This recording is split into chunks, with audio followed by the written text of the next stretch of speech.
झारखंड की हेमंत सरकार के खिलाफ मुस्लिम समुदाय में रोष। कांग्रेस के अल्पसंख्यक मोर्चा ने खोला मोर्चा, अपनी सरकार के खिलाफ जताई नाराजगी। जुगसलाई पुलिस पर सैनिक से मारपीट, दुर्व्यवहार करने का आरोप। विरोध में पूर्व सैनिकों ने थाने में किया प्रदर्शन, सैनिक को अविलंब रिहा करने को उठाई मांग। जामताड़ा में झारखंड आंदोलनकारी संघर्ष मोर्चा ने की बैठक, आंदोलनकारियों की पेंशन 50,000 करने की मांग पूरी न होने पर 24 मार्च को विधानसभा घेराव की चेतावनी। दुमका रेलवे स्टेशन से हटाया ओल चिकी में लिखा नाम, रावणों ने रेलवे प्रशासन के खिलाफ जताया आक्रोश, दोषियों को कड़ी से कड़ी सजा देने की उठाई मांग। और हजारीबाग में आदिवासी प्रकृति पर्व सरहुल की तैयारी तेज, 1 अप्रैल से मनाया जाएगा सरहुल पर्व, नगर में निकाली जाएगी भव्य शोभा यात्रा।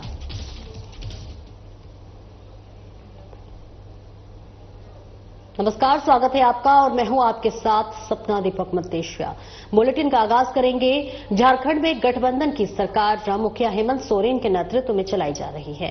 राज्य के कई समुदायों के विकास को लेकर आज तक विपक्षी पार्टी बीजेपी सवाल खड़ा करते नजर आई थी, लेकिन अब सरकार में रहकर गठबंधन की पार्टी कांग्रेस ने ही हेमंत सरकार के खिलाफ मोर्चा खोलना शुरू कर दिया है।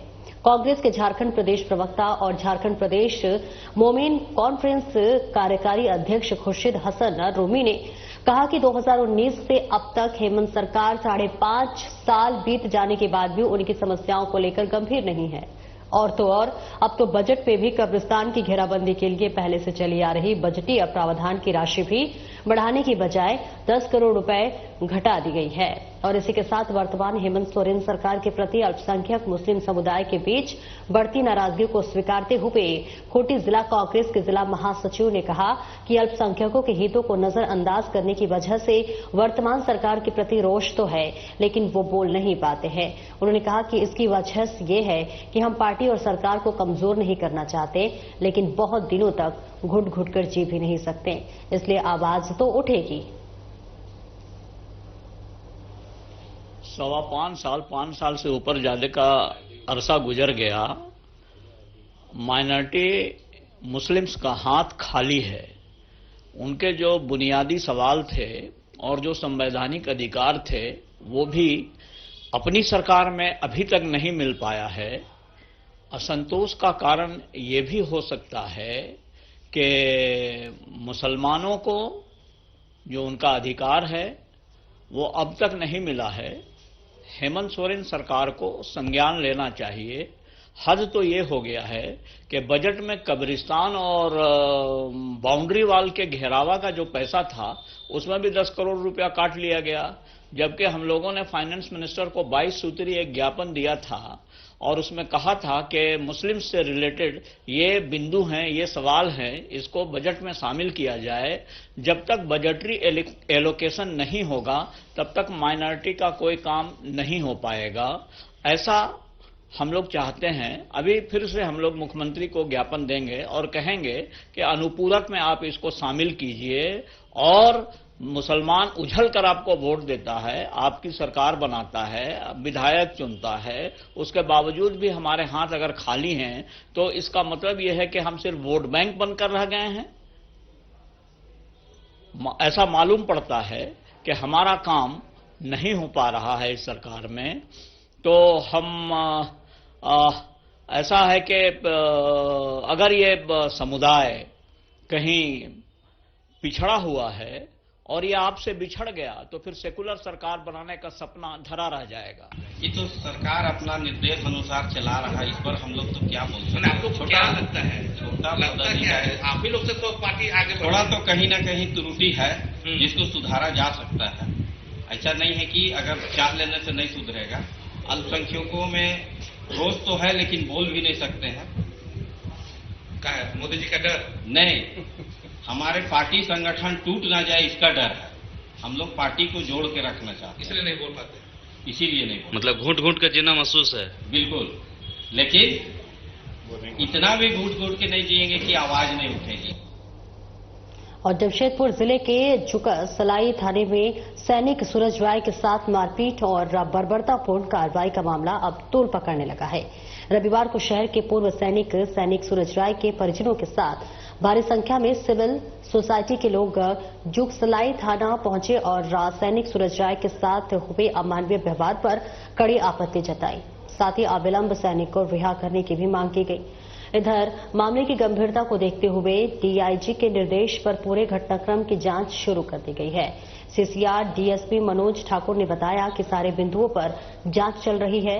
यदि पुलिस के अधिकारी दोषी होंगे तो उसके विरुद्ध भी कार्रवाई की जाएगी।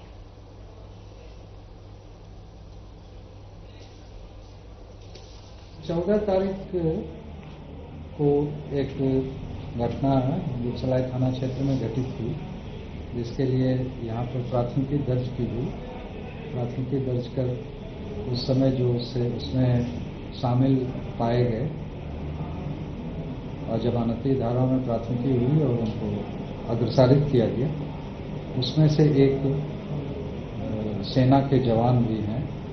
इसके लिए सेना के कुछ अवकाश प्राप्त प्रतिनिधि आके अपना विरोध की इसकी निष्पक्ष जांच होनी चाहिए, इसकी मांग करते हुए वो आए थे। उनकी बातों को सुना गया है और उनसे ये उनको आश्वासन दे के कहा गया है कि इसकी जिस भी स्तर पर होगी उच्च स्तरीय जांच होगी और जांच में यदि यह पाया जाएगा कि कार्रवाई विधि संगत नहीं हुई है तो जो उसमें दोषी पाए जाएंगे उनके विरुद्ध कार्रवाई। और झारखंड आंदोलनकारी संघर्ष मोर्चा के बैनर तले जामताड़ा जिले के गांधी मैदान में मोर्चा के जिलाध्यक्ष नारायण मंडल के नेतृत्व में आंदोलनकारी और विस्थापित संघ की एक बैठक की गई और बैठक में सभी ने चर्चा कर निर्णय लिया और झारखंड सरकार से मांग की है कि आंदोलनकारियों को मान सम्मान के साथ 50,000 रुपए मासिक पेंशन दी जाए। इसके साथ ही आंदोलनकारियों और विस्थापित के बेरोजगार बच्चों को तृतीय और चतुर्थ श्रेणी में नौकरी में बहाल की जाए, अन्यथा हम लोग 24 मार्च को झारखंड विधानसभा का घेराव करने के लिए बाध्य होंगे।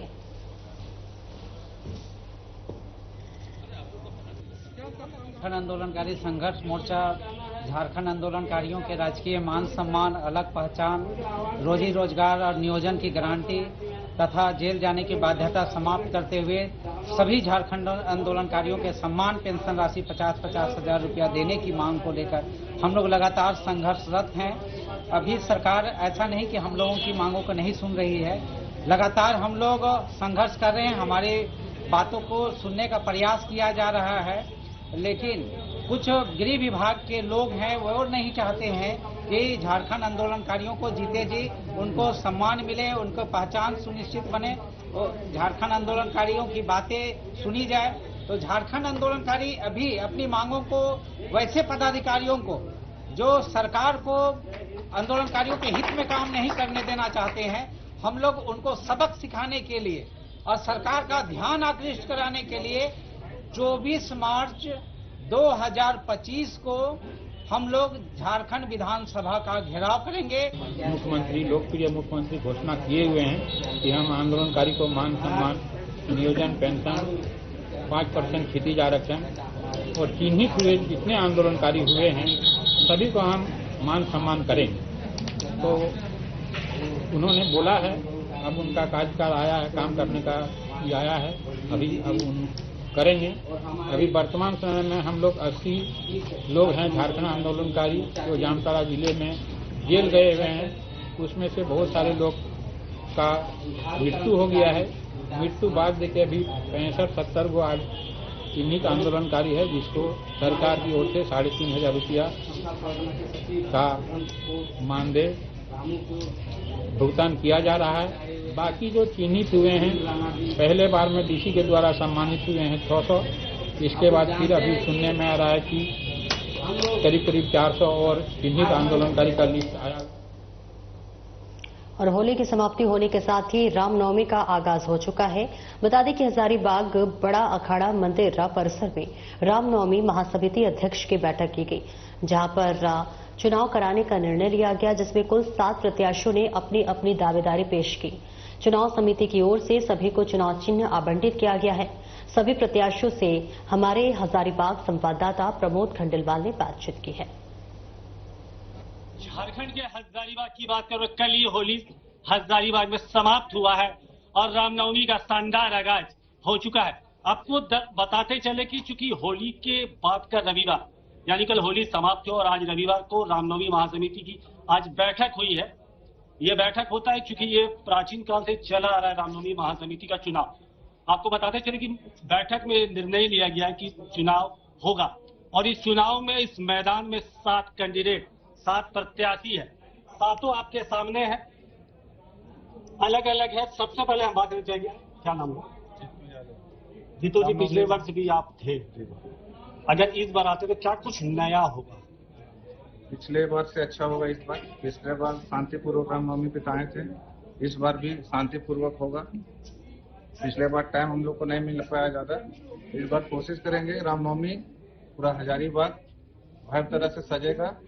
पूरा हजारीबाग को दुल्हन की तरह सजाएंगे इस बार अगर मौका मिले तो, और रामनवमी शांतिपूर्वक बनेगा। जय श्री राम। क्या नाम हुआ? बसंत यादव। पहली बार? यस। बसंत जी पहली बार आ रहे हैं, कहाँ से ऐसा अनुभव आया कि हम भी महासमिति के? देखिए, ऐसा है कि हम लोग जब बचपन से सुनते आते थे कि हजारीबाग का जो रामनवमी है वो विश्व विख्यात रामनवमी है, और इस रामनवमी के लिए हमारे हजारीबाग से ही नहीं देश विदेश के लोग यहाँ पे आते हैं और सुरक्षित आकर के देखते हैं। इस रामनवमी में हमारे यहाँ इतना विधि व्यवस्था प्रशासन के द्वारा टाइट रहती है जो एकदम भव्य रूप से। अगर जीतते हैं तो क्या होगी प्राथमिकता? हम लोग अगर जीतते हैं तो देखिए, सबसे पहले नशा मुक्त, बिना नशा किए हुए भगवान पुरुषोत्तम का जो जन्मोत्सव मनाने का काम कर रहे हैं, तो उसको बिना नशा मुक्त ढोल मदिरा के साथ, डीजे के साथ पूरा हजारीबाग भगवा मय करके इस रामनवमी को इस बार हम लोग मनाने का निर्णय प्राप्त किए हैं। हमारे साथ स्वर्गीय मंजी यादव जी के सुपुत्र मित्र यादव जी। मित्र जी पहली बार आप आ रहे हैं? ये दूसरी बार। क्या होगा इस बार अगर आ जाए? इस बार आके जिस तरह मेरे पिताजी श्री मंजीत यादव अपना दायित्व निभाते थे, इस बार भी हम पूरा कोशिश करेंगे उस तरह अपने पापा का दायित्व निभाने का। इस बार पूरा बढ़ चढ़ के हारे या जीते अपना कार्य करेंगे। जय श्री राम। बिल्कुल, हारे चाहे जीते।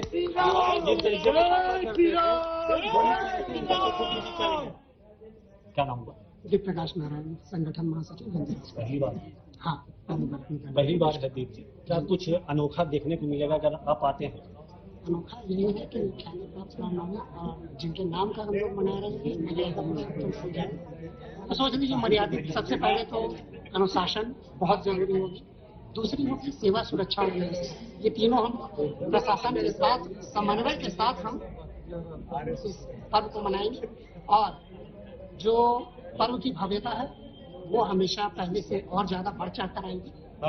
शहर पहले के जैसा, क्योंकि हर कोई जितने भी आज तक रामनवमी की है सब अपनी तरफ से काफी अच्छा प्रयास किया और काफी कुछ नया रहा था। इस बार जो बदलाव होगा कोविड काल से जो सरकार के द्वारा दिशा निर्देश जो अब हम लोगों की थोपा जा रहा है, इसे जारी करना नहीं कहते, थोपना कहते हैं, तो वो इस बार राम भक्तों ने भी मन बनाया हुआ है कि इस बार इस सरकार की वैसे मनमानी नहीं चलने वाली है। और जो एक डीजे जो एक हवा बना दिया है सरकार, वो सब लोग मानने वाले हैं और ये बहुत बड़ा मुद्दा है। चलिए, और भी हमारे साथी क्या कहेंगे? विचारवाद में चुनाव हुआ, जैसे कि आज हम लोग का चुनाव का नतीजा प्रकाशित हुआ, इसमें मुझे चुनाव चिन्ह के तौर पर डमरू मिला है और तीसरी बार हम चुनाव लड़ रहे हैं। तो मेरा पहला प्राथमिकता ये है कि आपसी सौहार्दपूर्ण वातावरण में पहले हम लोग रामनवमी मनाएं, नशा मुक्त रामनवमी मनाएं। हमारी माता बहनें जो रामनवमी में आती है, जुलूस में जो आती है, उसको पूरी सुविधा उपलब्ध हो, शौचालय की सुविधा उपलब्ध हो, बैरिकेटिंग जो प्रशासन के द्वारा बैरिकेटिंग सिस्टम तरीका से हो, हर एक समुचित व्यवस्था जो श्रद्धालुओं को मिलनी चाहिए, जो अपराधधारी रहते हैं, जो राम भक्त होते हैं, जो सड़कों पर 72 घंटा तक रहते हैं, इसके कड़कड़ाहट वाली धूप में रहते हैं, तो पानी की व्यवस्था अगर मैं चुनाव जीतता हूं तो ये सारी समुचित व्यवस्था जो हमारे राम भक्तों के लिए है ये मैं करूंगा। मेरी सबसे ज्यादा प्राथमिकता इस बार पे होगी कि नशा मुक्त रामनवमी इस बार रामनवमी। चलिए, अजय जी हमारे साथ है, काफी पद यात्रा किए हैं, पहली बार आप आ रहे हैं, तो क्या कुछ बहुत बेहतर करेंगे। जो रामनवमी का जो पुराना स्वरूप है, नवमी निकलता था, अब नवमी लगभग समाप्त कर दिया गया है, तो हम चाहेंगे, प्रयास रहेगा हमारा कि नवमी भी भव्य रूप से निकले और दसवीं भी निकले। शोभा यात्रा में एकादशी को रात हो जाता है, प्रशासन अगर हम करते हैं तो प्रशासन से बात करके जो मस्जिद गेट जो है सुबह खोला जाता है, प्रयास करेंगे कि रात में भी खोल दिया जाए। जुलूस जो है जल्दी पार होगा, तो एकादशी को जो रात हो जाता है 12-1 बज जाता है, 9 बजे, अगर रात्रि में ही अगर खोल दिया जाता है 3-4 बजे तक जो है उतना शाम तक समाप्त हो जाएगा सारा जुलूस, और भव्यता जो रामनवमी का दिखना चाहिए वो दिखाएगा। और प्रशासन के साथ प्रयास करेंगे, जो सनातन के साथ प्रशासन का 60 गांठ ऐसा चला प्रयागराज महाकुंभ में, किसी पर एक लाठी ना चला। यहाँ भी प्रशासन से बात करेंगे कि छोटा सा भीड़ को भी जो है संभालने में आप असमर्थ हो जाते हैं, तो आप में कमी कहाँ है वो देखिए। और राम भक्त है, जब शोभा यात्रा में निकले हैं तो अपने भव्यता के साथ निकलेंगे और समाप्ति भी उसी तरह से। पहली बार आप जी, क्या होगा प्राथमिकता, क्योंकि लगातार जो नशा मुक्त है या और भी चीजें ये हमेशा हो रहा है, आपके आने से नया क्या लोगों को देखने को मिले? नशा मुक्त करेंगे और भाव तरीका से रामनवमी मनाएंगे। जय श्री राम। क्योंकि लगातार हम जो भी प्रत्याशी हैं, 7 प्रत्याशी है, तमाम प्रत्याशियों ने कहा कि अगर जीतेंगे तो उनकी जो प्राथमिकताएं होंगी वो रखी जाएगी। साथ ही साथ अपने दर्शकों को ये भी मैं बता दूं, हजारीबाग की रामनवमी इंटरनेशनल कही जाती है और 125 अखाड़े यहाँ पर निकलते हैं। नवमी, दसवीं, एकादशी लगातार प्रशासन मुस्तैद रहता है। 2 से 2.5 हजार पुलिस जवान तैनात रहते हैं। अब पहला जो मंगला होगा वो 18 तारीख से प्रारंभ हो जाएगा। फिर से वही कैमरामैन के साथ में प्रमोद खंडेलवाल, साधना प्लस न्यूज, हजारीबाग।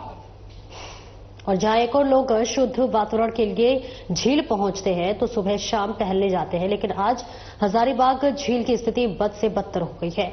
झील में मछलियां मरी हुई हैं, जिससे पानी दूषित हो रहा और दुर्गंध आ रही है।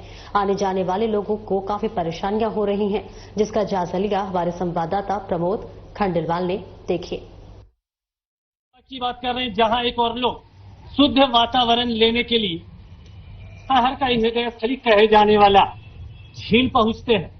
जी बिल्कुल, तमाम लोग सुबह शाम टहलने के लिए, शुद्ध वातावरण के लिए झील पहुंचते हैं, लेकिन हालात यहाँ का बस से बदतर हो चुका। मैं बता दूं, क्योंकि पिछले 3 दिनों से पानी दूषित हो रहा है, मछली मरी हुई है, कोई ध्यान देने वाला नहीं है। और आप ये देख सकते हैं, मैं कैमरामैन से उन्हीं से आग्रह करूंगा कि वो दिखलाएं पूरे तालाब को कि किस तरीके से पानी दूषित हो रहा है। आने जाने वालों का दुर्गंध माने तो लोग परेशान है। लगातार लोगों का भी कहना है, मानना है कि शुद्ध वातावरण के लिए सुबह शाम जो आते थे, लेकिन आज वो उसकी स्थिति बस से बदतर है। अब देखना लाजमी होगा कि विभाग की आंखें कब खुलती है। अपने सहयोगी कैमरामैन के साथ प्रमोद खंडेलवाल, साधना प्लस न्यूज, हजारीबाग। और हाल ही के दिनों में असामाजिक तत्वों की ओर से आदिवासी संथाली भाषा के ओलचिकी लिपि से लिखा दुमका रेलवे स्टेशन का नाम साइन बोर्ड से मिटा दिया गया है। रेलवे विभाग के आश्वासन के बाद भी अभी तक दुमका रेलवे स्टेशन का नाम संथाली के ओलचिकी लिपि से नहीं लिखा जाने से आदिवासी समाज के गांव में आक्रोश और रोष बढ़ रहा है। दुमका जिले के मसलिया और राजामा प्रखंड के कई गांव में ग्रामीणों ने अपने अपने गांव के सामाजिक परंपरा के अनुसार बैठक कर रेलवे प्रशासन के खिलाफ आक्रोश व्यक्त किया और मांग की है कि जल्द से जल्द दुमका रेलवे स्टेशन में से संथाल आदिवासियों के संथाली भाषा के ओलचिकी लिपि से भी स्टेशन का नाम साइन बोर्ड दोबारा लिखा जाए। साथ ही मांग की है कि दोषियों को कड़ी से कड़ी सजा दी जाए। इतना ही नहीं, ग्रामीणों ने असामाजिक तत्वों का पुतला दहन किया और सीधा संदेश दिया कि संथाल आदिवासी की सभ्यता, संस्कृति, भाषा, लिपि का अपमान आदिवासी समाज कतई बर्दाश्त नहीं करेगा। आज बैठक हुआ कि जो रेलवे स्टेशन में संथाली भाषा और लिपि से जो लिखा गया था वो कुछ एक असामाजिक तत्वों ने मिटा दिया। उसी के विरोध में हम लोगों ने आज पुतला दहन की है और रेलवे विभाग से हम मांग कर रहे हैं कि पुनः हमारे संथाली और की भाषा से वहां लिखा जाए। इसके बाद जो असामाजिक तत्वों ने ऐसा काम किया है उनको कड़ी से कड़ी सजा दिया जाए और जो हमारे संथाल बहुल क्षेत्र में जितना भी ऑफिस और कार्यालय में है उसमें संथाली भाषा से लिखा नहीं गया है, तो सरकार से मांग करते हैं वो भी हमारे भाषा से। 50 अखिल भारतीय मारवाड़ी महिला सम्मेलन समिति की स्थापना के 50 वर्ष पूरे होने पर मारवाड़ी पंचायत भवन में स्वर्ण जयंती समारोह मनाया गया। सन 1975 में इस संगठन की स्थापना हुई, जिसमें 2025 में 50 वर्ष पूरे किए। पंचायत भवन से एक शोभा यात्रा निकाली गई। कार्यक्रम की शुरुआत गणेश वंदना के साथ हुई। सम्मेलन की अतिथि राष्ट्रीय अध्यक्ष अंजू सरावगी, राष्ट्रीय सचिव निशा, प्रांतीय अध्यक्ष मंजू बागड़िया और प्रांतीय सचिव साधना मौजूद रहीं। सभी अतिथियों का बुके देकर स्वागत किया गया। नीलम हेलीपाल और प्रतीक्षा अग्रवाल ने स्वागत नृत्य प्रस्तुत किया। इस मौके पर राष्ट्रीय और प्रांतीय अध्यक्ष ने कहा कि जब महिलाएं घर से बाहर नहीं निकलती थी तब उन्हें अधिकार नहीं दिया जाता था, तब इस संगठन का निर्माण किया गया और आज स्वर्ण जयंती समारोह हम लोग मना रहे हैं। ऐसे में महिलाओं को सशक्त करने के लिए ये महिला सम्मेलन काफी मददगार सिद्ध हुआ है। आज छात्र शाखा ने अपनी स्वर्ण जयंती का शुभारंभ किया है और खूब जश्न और खूब सेलिब्रेशन के साथ इसको मना रहे हैं। चारों ओर खुशियां नजर आ रही है। सिर्फ चास में नहीं, हमारे प्रदेश भी खुशियां मना रहे हैं। हमारे राष्ट्र से हम सब बहनें खुशियां मना रही हैं, क्योंकि ये एक बहुत ऐतिहासिक पल है। और आज यहाँ की ऊर्जा, यहाँ की बहनों और यहाँ के जो कार्यक्रम देख रहे हैं, जो स्वागत हो रहा है, बहुत ही सुंदर। मैं बहुत खुश हूँ, ये सोच के बहुत खुश हूँ कि 50 वर्ष पूर्व इस संस्था का गठन हुआ। उस समय हम लोग आज के जैसे फ्री नहीं थे, हम लोग दबे हुए थे परिवार में, हमें कोई स्वाधीनता नहीं थी। उस समय हमारी बहनों ने, सुमन जी सिंघानिया ने, गंगा जी भालोटिया ने इस संस्था की नींव रखी, इस संस्था को बनाया। 50 वर्षों से लगातार हम लोग सेवा कार्य कर रहे हैं, समाज को सशक्त व्यक्तित्व दे रहे हैं सेवा कार्य के लिए। ये सोच के मैं बहुत खुश हूँ। झारखंड सहित कई आदिवासी बाहुल्य क्षेत्र में प्रकृति पर्व सरहुल को 1 अप्रैल को पूरे हर्षोल्लास और पारंपरिक रीति रिवाज के साथ मनाया जाएगा और इस अवसर पर पारंपरिक ढोल नगाड़ों, मांदर और नृत्य संगीत के साथ भव्य शोभा यात्रा निकाली जाएगी, जिसमें हजारों की संख्या में श्रद्धालु भाग लेंगे। सरहुल पर्व प्रकृति की आराधना का प्रतीक है, जिसे सरना धर्मावलंबी वसंत ऋतु के आगमन और नए साल की शुरुआत के रूप में सुनाते हैं और इस दिन साल वृक्ष के फूलों को पूजा में विरोध रूप से शामिल किया जाता है और पृथ्वी माता, सूर्य और अन्य देवताओं का आभार प्रकट किया जाता है।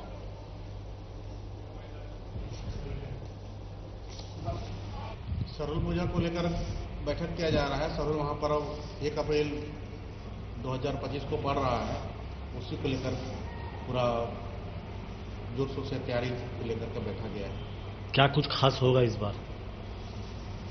पहले की भांति इस बार भी वही जोश जुनून रहेगा और पूरे भव्य तरफ से त्योहार को सरहुल महापर्व को मनाया जाएगा। डीजे को लेकर इस बार क्या कुछ है? हमारा आदिवासी त्योहार महापर्व सरहुल महापर्व अपना संस्कृति को लेकर के अपना पारंपरिक हथियार ढोल मांदर के साथ ही रोड पर जुलूस के तट पर निकाले जाएगा। जो सरकार का जो गाइडलाइन रहेगा, तो सरकार के गाइडलाइन के अनुसार हम लोग शोभा यात्रा में सम्मिलित होंगे। जो कोडरमा जिले के डोमचांच थाना क्षेत्र में 2 पक्षों के बीच जमीन का मामला सुलझता नहीं दिख रहा है। विवादित जमीन को लेकर अनुमंडल पदाधिकारी की तरफ से नोटिस जारी कर 17 मार्च को दोनों पक्षों को जमीन संबंधी आवश्यक दस्तावेज उपलब्ध करवाने की बात कही गई। बता दें कि रविवार को उक्त जमीन पर मंदिर निर्माण कार्य चल रहा था, जब डोमचांच सीओ रविंद्र पांडे और थाना प्रभारी ओम प्रकाश कुमार को इसकी जानकारी मिली तो उन्होंने भारी पुलिस बल के साथ पहुंचकर लोगों को समझाकर निर्माण कार्य बंद करवाने का प्रयास किया। साथ ही स्थिति तनावपूर्ण होने से देख एसडीपीओ अनिल सिंह को इसकी जानकारी दी गई। उन्होंने मौके पर पहुंचकर लोगों को समझाया और कहा कि कानून अपने हाथ में नहीं ले, शांति बनाकर रखें।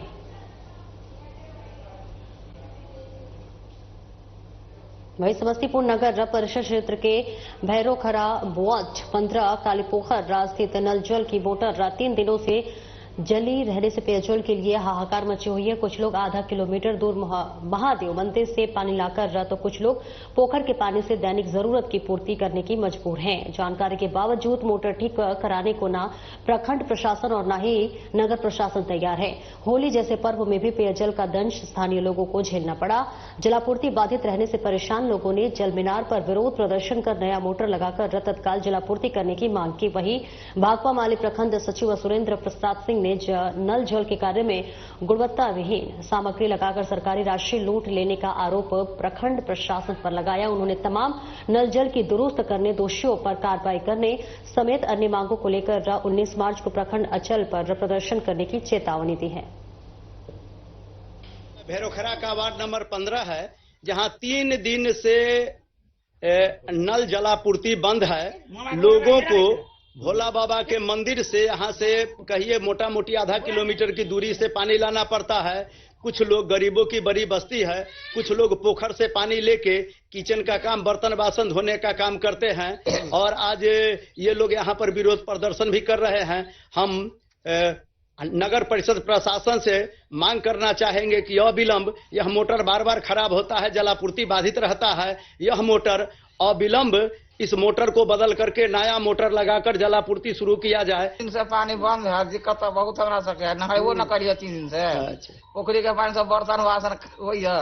अब भोला के मंदिर पर से पानी लाके भर दिन होगा पियाई की करू भंसावास नहीं यार, मोटर में गड़बड़ी है। स्टार्टर तो सही है लेकिन मोटर में है और रिपेयरिंग मोटर लगा देता है या कोई भरोसा नहीं रहता है, जल जाता है। क्या दिन से पानी बंद है? 3 रोज से बंद है। क्या नंबर हुआ वार्डी भैरोखरा? 15 हुआ। आपका नाम? फिलहाल इस बुलेटिन में इतना ही। नमस्कार।